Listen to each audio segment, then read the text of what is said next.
What's going on, ladies and gentlemen? Welcome back to Beyond the 90. We've got another special video for you today, looking at the latest signing that we've made as time of recording, which is Caleb Okoli.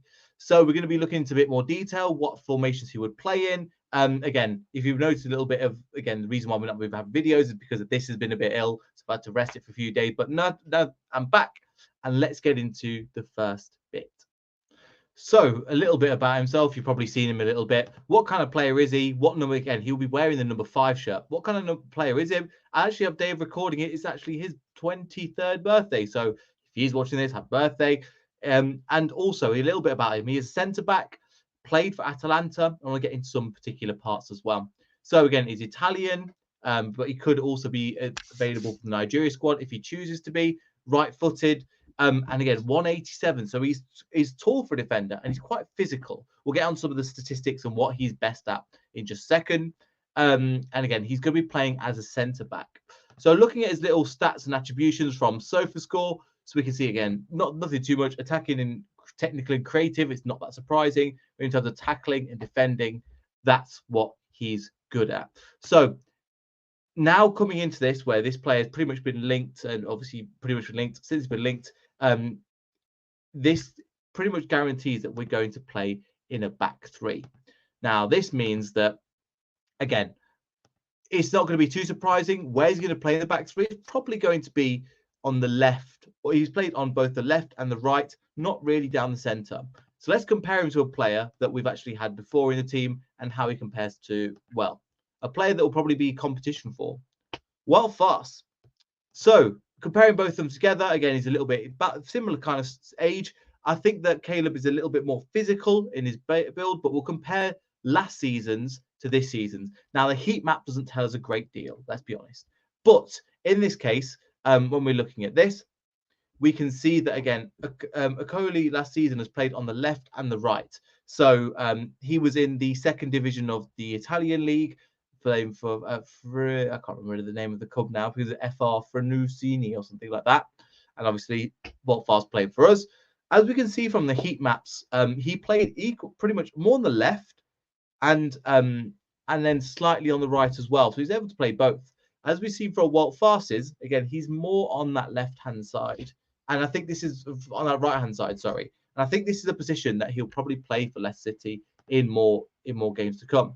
Now, they both played a similar amount of minutes, similar amount of appearances. Again, Watford probably had more. None of them, again, in terms of it's a defensive and attacking, I'm not going to go into. But let's look at this in terms of the defensive ability, because obviously that's where the players are really going to stand out. Interceptions, looks like this is something that he could need to work on, something that Walt Fast is probably better at. While actual tackling and getting the ball out, and I'll tell you why interceptions isn't that important when we come into the formation build-up.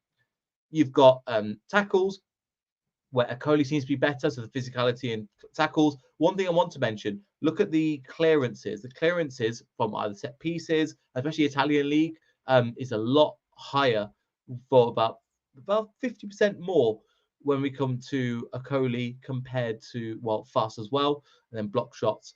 So he is kind of that older school defender that we want to think about, which for me isn't a bad thing. We'll get into some of the specifics in just a second, but again, similar points here in terms of aerial duels won. Obviously, he's 54%, has 2.2 overall as well.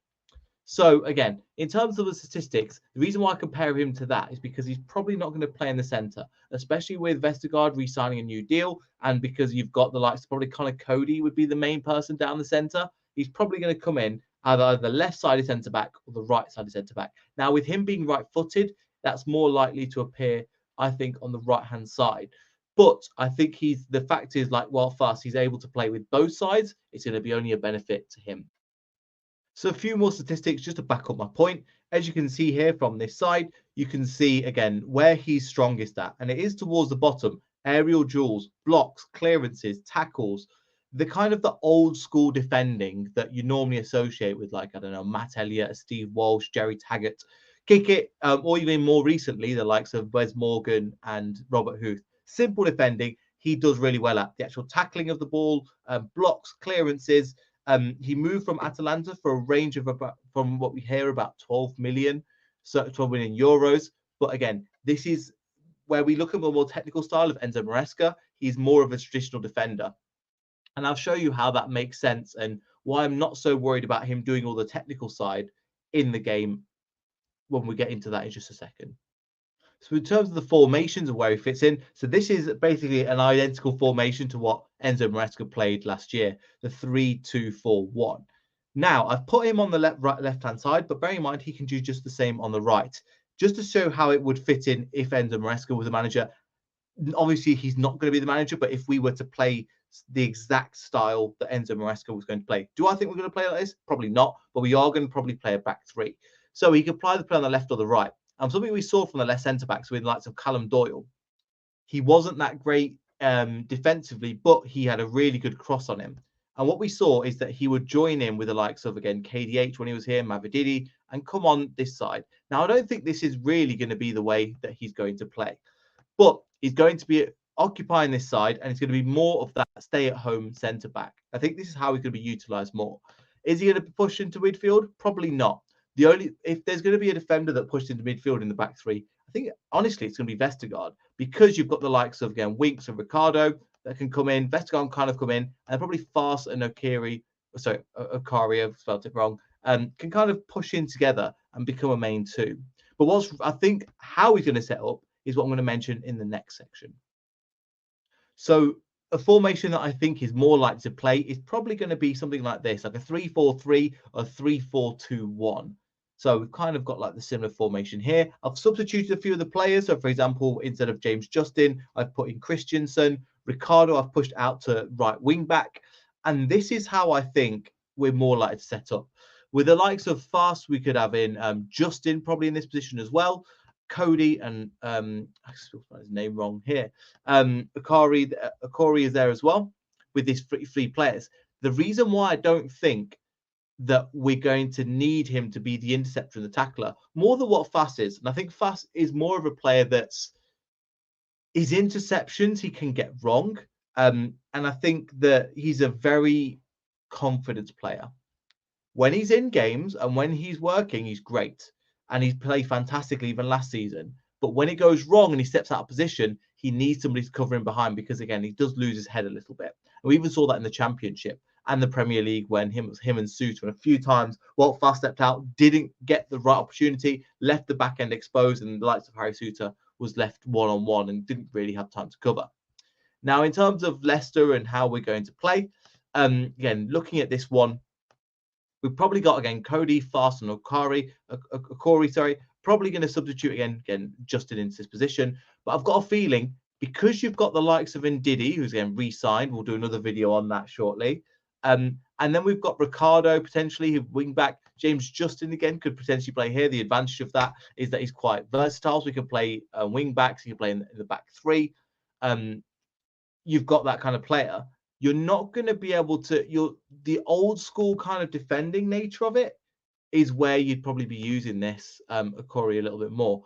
Is he somebody like Fofana when he was with us was kind of the master of everything. He could read the game really well. He could set the ball up. He could defend fantastically, and he's able to intercept, tackle, and drive and dribble with the ball really well. In my opinion, Okoli is going to be the better at doing I don't realize I've spelled his name wrong again. He's going to be better at playing in that position where he's more of a holding position. We're not looking to basically go drive the ball and give it to midfield. It will be a similar thing of we're going to kick it, we're going to head it, we're going to make sure this ball comes out of us from set pieces, which I think we missed last year. From set pieces, we were a bit weak, definitely. And that's something that I think we hopefully with the new set piece coach coming in, or assistant manager / set piece coach, will help fix. His stature is really good. So again, that will help with it. He's good at heading, which is great. I think his physicality is great for the Premier League game. And I think that Steve Cooper can really get him and nurture him into a better player. But I think the reason why, again, I'm not so worried about him intercepting. If you've got somebody like a Fast or a Justin in the team that can come in and intercept, and then you've got, again, Cody or Vestergaard. If that doesn't work, then you've got, again, still a back two of Cody and Okoli that can, I can't believe I spelled it wrong, can then play as this team. And then you've got a back two that could work there as well. And I think with the likes of Hermansen potentially even coming out, and you've got a short ball. So again, there's less emphasis on having a technical centre back.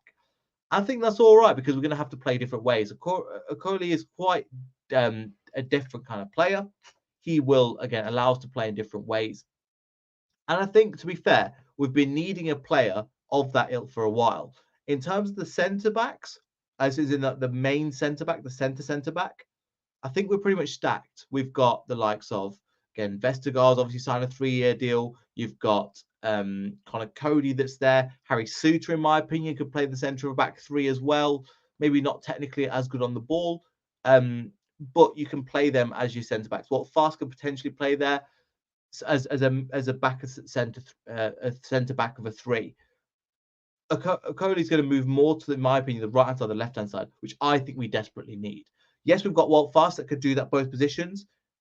James Justin can kind of slot in there, but I've got a feeling that he's going to be utilised more for his wing back ability and used more on the wings. However, the advantage of James Justin, he can play anywhere down that back line.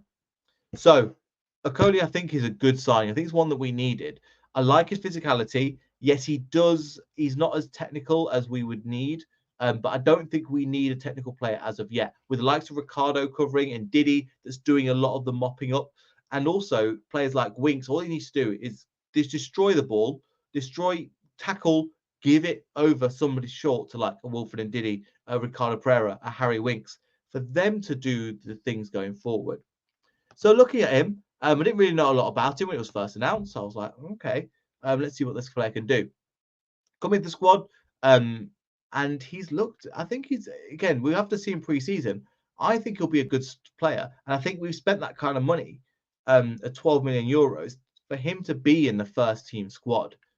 And in that, the first 11. And I think that's something that Callum Doyle, I was 50-50 with Callum Doyle signing him. And because, not that he was a bad player, but in a back 3, we saw him get caught out. His ability to turn was quite slow.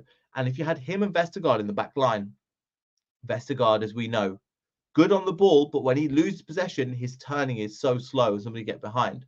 So with this, I think that, again, Okoli works quite well in the squad, and I can hopefully see him coming on to different levels. He's looked really good so far. And hopefully, Steve Cooper, with the development of young players, he's one that I think, if he's under the right development, and Martin Club obviously sees something in him, I think he'll be a good player for us. Some people have criticised, well, if not good enough for Atalanta, why is he good enough for us?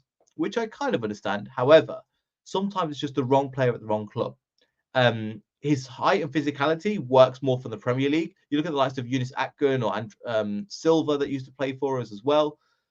Those kind of players, because their lack of physicality, would only work again. I don't think it'll work for us as well. So having them players in the squad with that physicality as a set point is probably the right way to do things. Then we can potentially work on the technical ability with the coaching and see how much we can get out of him. So yeah, there's my thoughts on it. Again, let me know in the comments down below what you think of Okoli as well. What do you think? He could be a good signing for Leicester? Do you think he comes straight into the first team? Do you think he's the kind of player that would improve the squad and would help us in the relegation battle? Because we are going to have to change. I think at times we're going to be absorbing pressure. And I think with this style, the only time I think about absorbing pressure is A, under Claude Puel, it was more of a 4-5-1, or B, under Ranieri, where we soaked up the pressure. And I think Okoli is kind of a throwback to that, which I quite enjoy. So we're really interested. Again, time will tell. I don't know anything really. It's about, let's see how it works in the first team. I think he's been signed to come into the first team. But yeah, hopefully get your thoughts down in the comments. Let me know. Again, like, subscribe, all that good stuff, and I'll see you in the next video. So goodbye.